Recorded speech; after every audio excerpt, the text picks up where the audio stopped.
Dari salon apa mungkin kita bisa dengar penjelasan dari biar Ketua K2 Kota Palembang untuk Tendik. KN Pak, KN.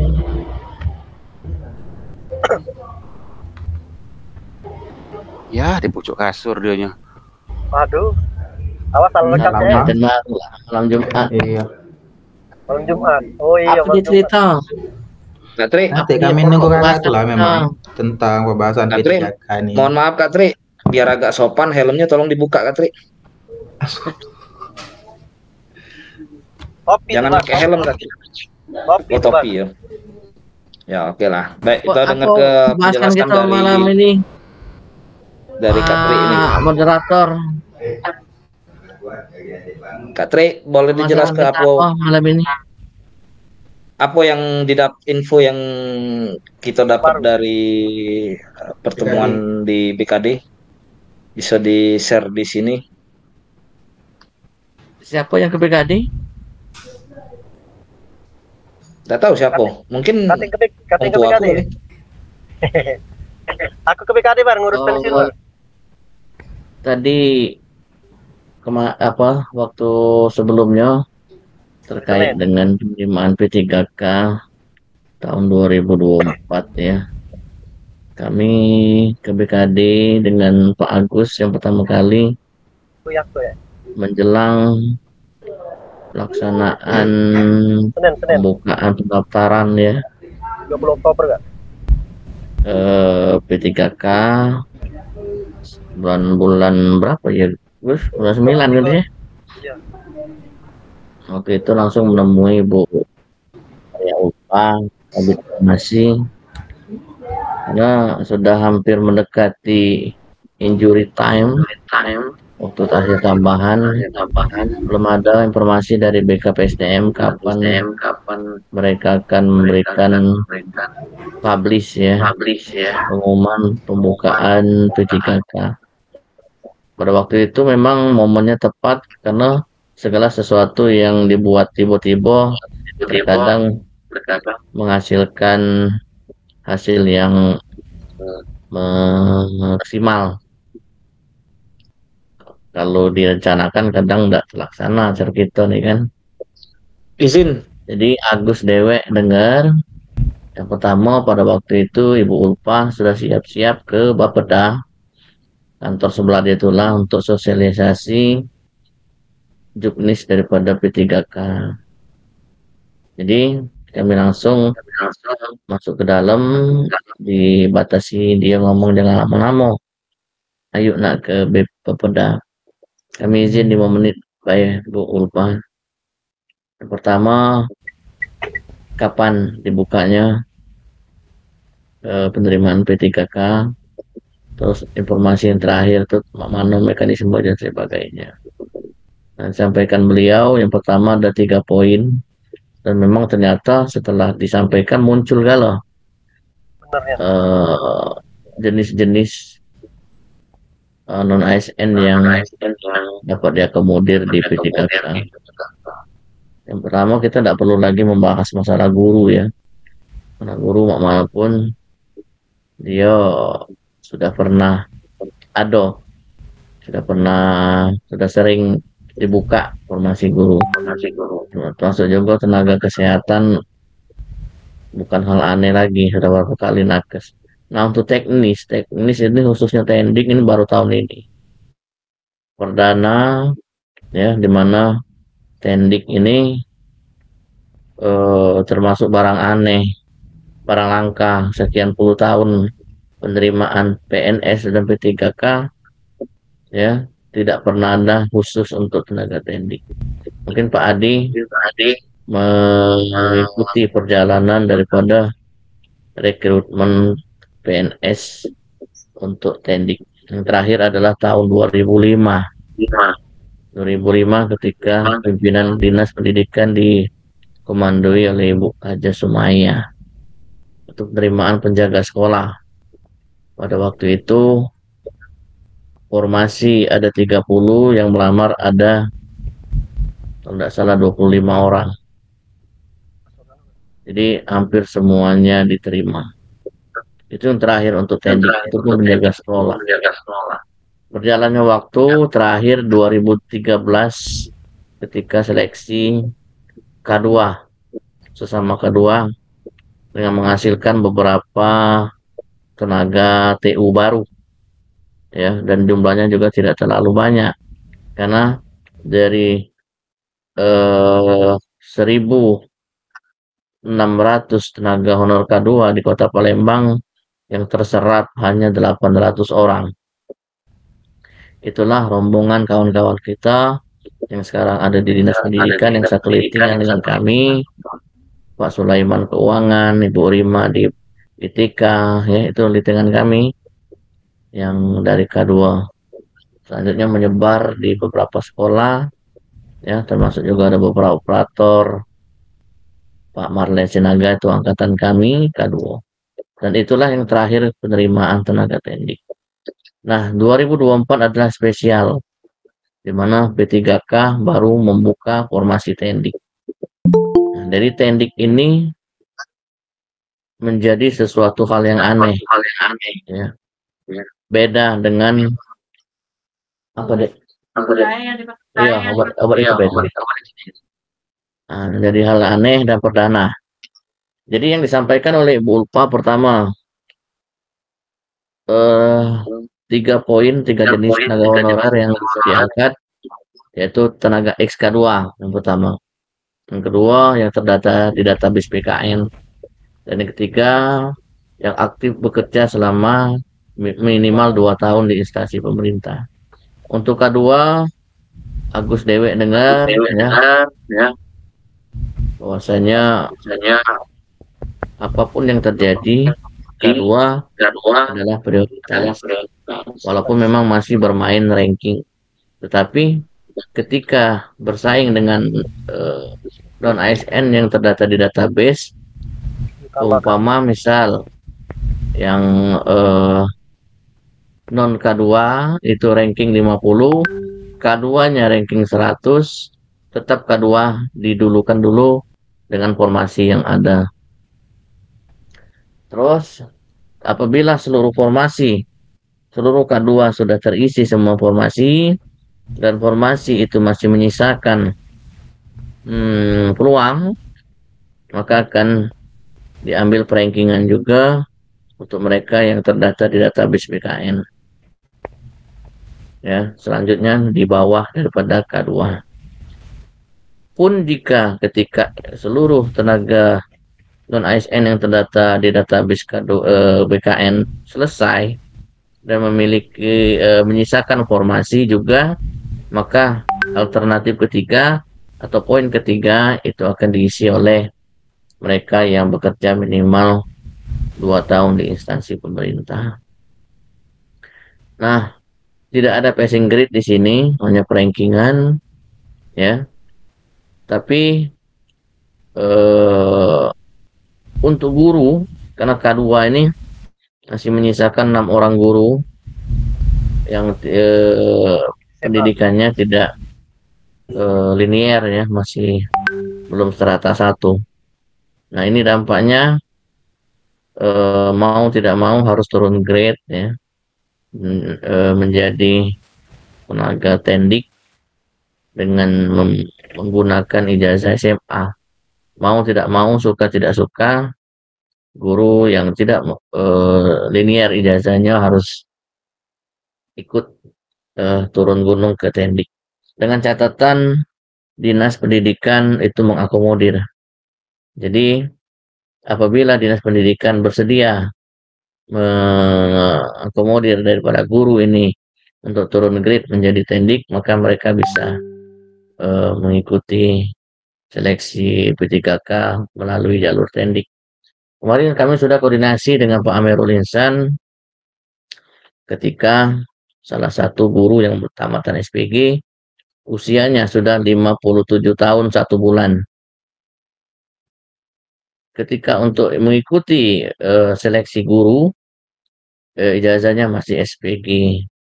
Jadi tidak ada pilihan, dia begitu mengklik menjadi seorang guru. Ketika dia masuk menjadi tendik, warning batas usia sudah memasuki usia purna muncul di sana. Karena ketika dihitung by sistem usianya 57 tahun 1 bulan. Sedangkan di syarat P3K itu maksimal 1 tahun sebelum memasuki masa pensiun. Jadi yang seperti ini akan menjadi PR Dinas Pendidikan. Apakah akan memberikan reward atau bagaimana, kita kembalikan kebijakan kepada Dinas Pendidikan. Untuk guru yang masih bisa itu ada beberapa orang karena usianya masih 56, 55 tahun. Jadi masih ada sekitar 2 atau 3 tahun menikmati P3K. Terus suasana kita pada saat ini sedang rame-ramenya ketika pembukaan daripada P3K mulai digelontorkan oleh BKD, walaupun mungkin ada beberapa kawan-kawan yang mendahului membuat akun CSN. Awalnya kami ragu, tapi ketika mendapat kabar dari BKN Pusat bahwasanya silakan membuat akun dengan tujuan untuk menentukan jenis daripada honorer orang-orang yang bersangkutan, ya. Jadi kami memberanikan diri Pak Adi untuk mendahului. Dan sekarang banyak sekali permasalahan yang muncul di saat pembukaan P3K. Yang paling banyak adalah hilangnya jabatan untuk 4 jenis jabatan: cleaning service, office boy, sopir, dan penjaga sekolah Sapam. Ya, kecuali untuk XK2 apapun itu jabatannya dia sudah terdata dulu. Jadi ketika dia masuk memang jabatan yang muncul itu kosong, tapi dia bisa melanjutkan untuk memilih formasi di sekolahnya. Ya, jadi ketika kita masuk ke login menentukan jenis jabatan instansi, terus jabatan formasinya adalah formasi khusus, diklik warna biru, sebelah kanannya kosong, tidak ada data sama sekali. Ya, walaupun dia terdata di BKN, karena jabatan itu sudah dihapus oleh BKN. Tetapi karena statusnya adalah XK2, dia tetap bisa melanjutkan dengan mengisi instansi pemerintah tempat dia bekerja dan menentukan jenis jabatan yang disediakan oleh sekolahnya, terus melanjutkan mengisikan daftar nilai rata-rata dan ijazah, sampai akhirnya masuk ke riwayat pekerjaan. Nah, inilah perbedaannya antara K2 dan non-K2. Ketika dia terdata sebagai penjaga sekolah dengan status non-K2, dia tidak bisa melanjutkan lagi, stop. Karena di situ muncul Anda tidak terdata dalam database BKN. Nah, ini menjadi masalah karena apakah nanti ketika di tahap 2 tanggal 17 November untuk mereka yang bekerja 2 tahun masih bisakah mereka ini mengikuti? Itu belum ada jaminan.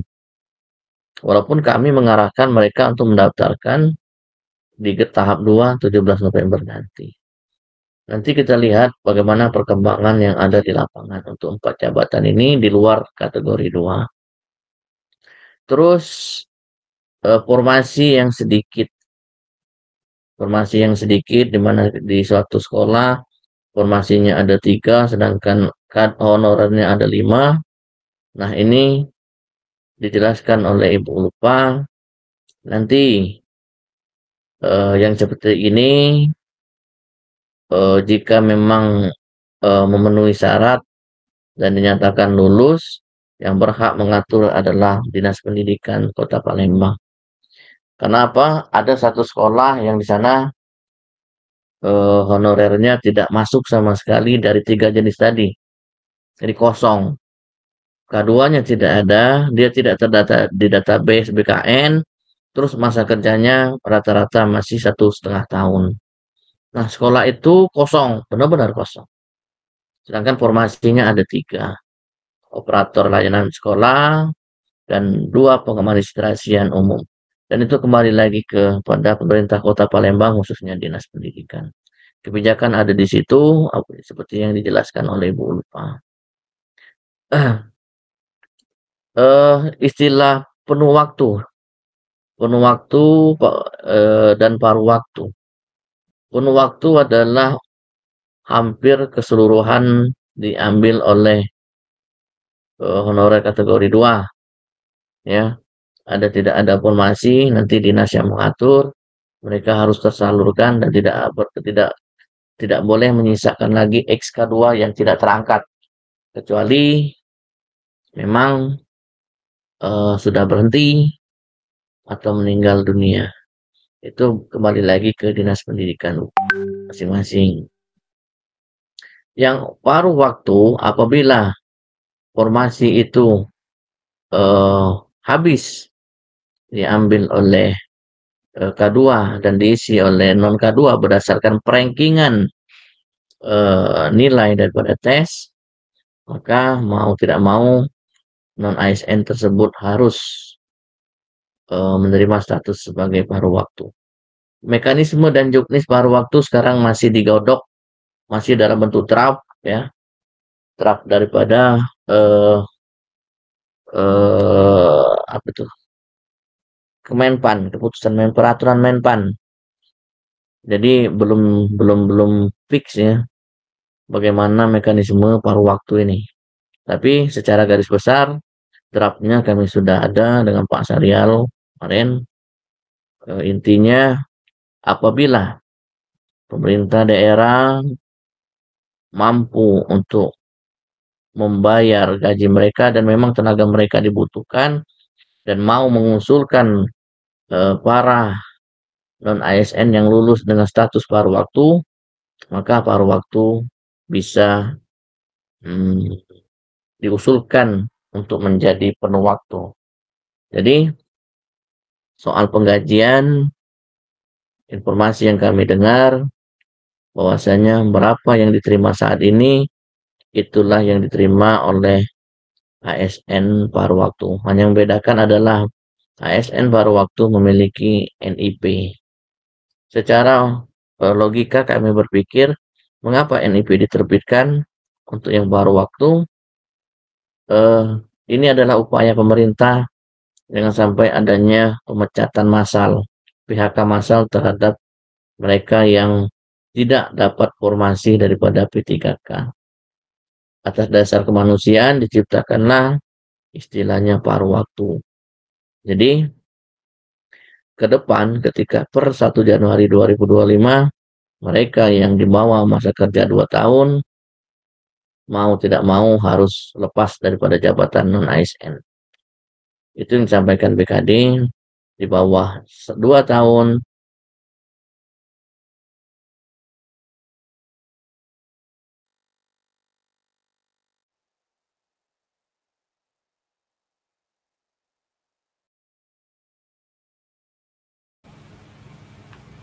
Kak Tri.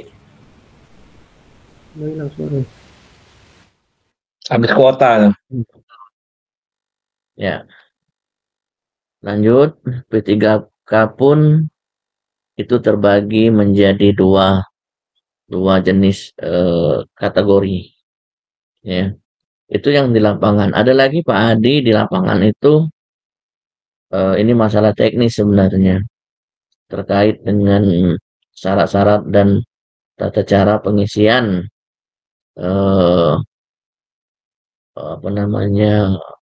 pendaftaran daripada SSCASN ini, baik itu lamaran, baik itu 5 poin, terus dari lamaran itu ada beberapa yang bukan untuk kita tendik, ya, untuk kesehatan yang membuat kawan-kawan bingung. Ada istilahnya STR, ada istilahnya tadi persyaratan tambahan, berdasarkan Permenpan nomor 391 tahun 2024 dan sertifikat kompetensi. Kami tadi koordinasi dengan Pak Bobi, ya, bahwasanya untuk 12 poin itu yang untuk tenaga tendik dan teknis itu hanya 8 poin. 1, 2, 3, 4, 5, 6, 7, 6, 8, ya sampai 8. Ya, kalau untuk 11, 12 untuk 10 untuk disabilitas, 11 untuk instansi pemadam kebakaran, yang 12 untuk mereka yang mempunyai sertifikat kompetensi. Nah, sertifikat kompetensi ini yang menjadi tanda tanya yang seperti apa yang kami sampai sekarang belum tahu. Untuk tujuan sertifikat kompetensi ini hanya menambah nilai tambah, seperti untuk guru adalah sertifikat pendidik. Ya, kalau tidak salah artikan yang disampaikan oleh Pak Bobi. Terus permasalahan materai. Materai ada yang kekeh materai. Dijawab oleh pihak BKPSDM, silakan Bapak Ibu memilih apakah mau memakai materai atau materai tempel langsung. Tidak mesti harus materai. Nah, itu banyaknya jabatan yang tidak terakomodir, yang membuat suasana agak sedikit ricuh. Mungkin dari sekian banyak informasi yang kami dapat dari anggota, secara umum tidak ada permasalahan yang kompleks, yang sangat berat. Hanya kebiasaan kita ini tidak mau membaca literasi. Padahal semuanya ada kalau di sana. Kata Pak Adi, baca, ikro. Quran aku sudah sekarang. Ikro. Ada kalau. Yang lucunya Pak, tulis tangan apa tulis ini, ketik. Kamu baca dari BKPSDM itu jelas. Untuk lamaran dengan 5 poin itu tulis tangan. Jadi malas untuk buka itu, bacanya itu malas. Pak, mana format untuk pengalaman kerja? Baca di bawahnya tuh, baca di download di Google Drive. Apa susahnya? Nah, itulah kesalahan kita yang kadang tidak mau membaca dan memahami setiap tata letak kata-kata, syarat-syarat itu. Jadi ketika tidak tahu ditanya, padahal jawabannya ada di sana lah. Iya. Ya. Nah, mungkin itu baik Pak Adi, sekelumit permasalahan yang kami dapat hari ini. Nah, satu lagi, ini guru, tapi sebenarnya bukan ranah kita untuk membahas guru ini, tapi Pak Adi mungkin bisa membantu menjawab ketika guru ini yang baru-baru kemarin, dia tidak terdaftar di Dapodik, tapi pegawainya sudah lama, rombongan daripada pejuang Dapodik itu. Sehingga dia termasuk kekurangan masa kerja tidak memenuhi syarat. Nah, itu mana itu masuk ke tahap mana dia bisa melok? Tahap 1 udah baca, tahap 2 pun mungkin kami rasa belum bisa. Karena kalau sistem narik data Dapodik itu per Oktober ini, sehingga ada perubahan daripada masa kerja, terus jenjang pendidikan. Ada juga ditemukan jenjang pendidikan Anda tidak sesuai dengan klasifikasi. Ketika dicek di PTK Datadik, semua data pendidikan dia sudah masuk. Di info GTK-nya sudah masuk. Nah, ketika dia buka SSCSN, muncul pesan bahwasanya ijazahnya ini kami ini banyak nih sampai ngehang HP. Yo maklum lah cara pejabat. Lalai Pak Adi. Calon. Nah, ini pesannya. Data pendidikan Anda tidak terdapat di Dapodik. Silakan perbarui data Anda di aplikasi Info GTK Kemendikbud pada Info GTK. Prosesnya 10 menit paling cepat. 3 kali 24 jam paling lama. Nah, setelah dicek di PTK Datadik, semua jenjang pendidikan dari SD sampai 1 sudah di-entry oleh operator dan sudah beberapa kali sinkron. Jadi mandek dia, tidak bisa masuk karena tidak bisa melanjutkan, ada pesan itu tadi. Ini yang agak berat dikit masalah untuk guru. Itu baik Pak Adi, Pak Moderator. Mungkin kita sharing ada permasalahan apa di lapangan. Kami cuman bisa menyampaikan itu.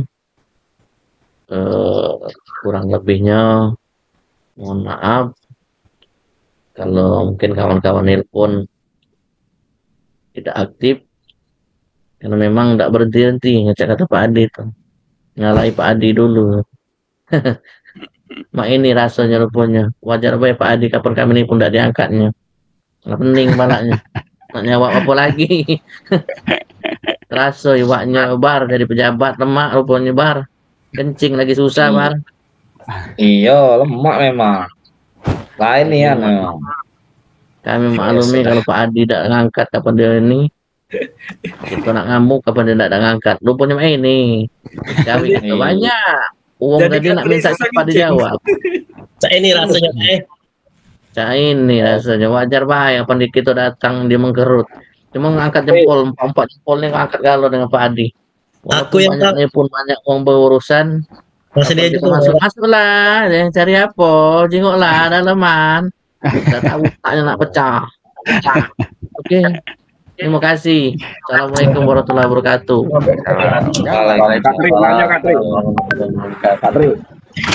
Baik, terima kasih. Mungkin itu penjelasan singkat yang penuh makna, penuh arti untuk kawan-kawan yang mendaftar P3K saat ini. Mungkin kita ada sesi sharing atau tanya jawab kendala apa yang terjadi di pengisian pendaftaran SSC ASN. Mungkin itu Ari nanyo. Jadi yang nanyo itu pakai katakan resen. Ditanya. Siapa yang nanya resen ya? Resen. Itu. Kedengaran enggak? Pas, akor. Turun ke dulu tangannya tuh. Oh itu ini pre-screen. Nih, nanya lagi. Tri, masalah yang tadi Kak Tri, yang masalah K2 tadi Kak Tri. Kan kalau contoh Kak Tri tadi kan kalau untuk K2 itu formasinya itu dibuka kan tidak terbatas lah itu Nah, pertanyaannya ini Kak Tri, misalkan dia K2-nya K2 Satpam lah misalnya, K2 penjaga. Sedangkan formasi yang dibuka untuk P3K teknis yang di sekolah ini operator sama pengadministrasian. Nah, dia bisa kedua-duanya apa cak mana Kak Tri? Dia bisa milih kedua-duanya yo, itu ya. Operator layanan operasional itu sudah sepakat dengan Pak Amirul Insan itu khusus untuk OPS. Jangan pernah diganggu gugat itu. Kalau ganggu gugat jabatan itu urusan dengan Pak Adi sama Pak Tri. Jadi Satpam atau penjaga sekolah yang statusnya K2, kasus yang kami terima ketika dia masuk ke dalam menu jabatan yang statusnya adalah khusus, data dia kosong ketika sebelah kanan warna merah. Selamat bergabung Ketua Pejuang Dapodik Ibu Siti Juwairiyah. Silakan nanti berurusan dengan Pak Adi. Jadi mau tidak mau penjaga sekolah, Satpam, apalagi Satpam itu dimanapun rumusnya tidak katik dia pakai baju kuning kaki, berlabelkan korpri sama pangkat di sininya. Ya, pernah tidak kita nemui Satpam itu pakai baju kuning kaki, pakai logo Pemkot, baju hijau Kak. Jadi dia baliknya ke administrasian umum, balik ke situ untuk yang K2 ya, tapi K2 karena selain K2 ketika dia melanjutkan itu tidak bisa, udah kati dia tidak terdata di database BKN, tidak bisa melanjutkan dia. Kak Tri yang di luar K2. Kalau K2 Kami sudah nemukan 2 kasus. Pertama di SMA 5, kedua di SMK berapa itu yang di kuburan itu, Lebong SMK 4-nya. Nah, SMA lebih parah lagi. Kita bersyukur ya, Palembang ini dengan 600 formasi. SMA itu 600 berbagai se-Sumatera Selatan. Jadi banyaknya SMA itu ngembik di daerah. Mau tak mau kaget dia ketika terima P3K mutasi dia ke daerah. Ya. Baru sekolah SMK 2 tuh dikitnya informasi cuma Siko. Sedangkan honornya ada 18. Nah, 17 kayak berarti loh. Nah, jadi banyak melancit. Nah, ada juga muka SD cuman SMA 1, SMA 2 sama SMA 10 jenjang SD. Ini pakai dia juga. Jadi untuk yang kedua khususnya menjaga sekolah Satpam, ya kita rela kebaik dia tumbuh pengadministrasian umum karena di sana ada katik jabatan layanan operasional. Ya, bukan operator layanan operasional. Layanan apa sih untuk yang SD ini? Kami jengok pelayanan umum ya, ada umumnya di situ. Nah, Dinas Pendidikan tidak buka itu. Yang buka Dinas Pendidikan Sapam SMP 1. Yang kami baca. SMP 1 ada Siko Sapam. Ya. Sapam. Ijazah SD. Ijazah SD itu kita ambil lah, jago sekolah sama Sapam. SMP 1, SD 20 berapa itu, Siko ada 3 yang jenjang SD. Untuk Dinas Pendidikan Kota Palembang, selebihnya SMA kan. Jadi itu mungkin Pak OPS Palembang siapa Ari ya? Iya. Pak Ari ya. Nah, Kak Tri, lanjutannya cak ini Kak Tri. Kalau misalkan dia kaget lulus lah, yang kedua tadi di formasi pengadministrasian umum itu terus tupoksi dia apa ke balik ke admin Ya. sekolah apa tetap di admin? Itulah. Dia balik ke admin. Oh, itu ya. Ya. Karena kami ada Siko Satpam itu lulus PNS tahun 2013. Dia tidak lagi punya kupo Satpam. Dia jadi buku induk kleper. Jadi ditarik ke dalam. Yang klepnya itu basir ya. Ya.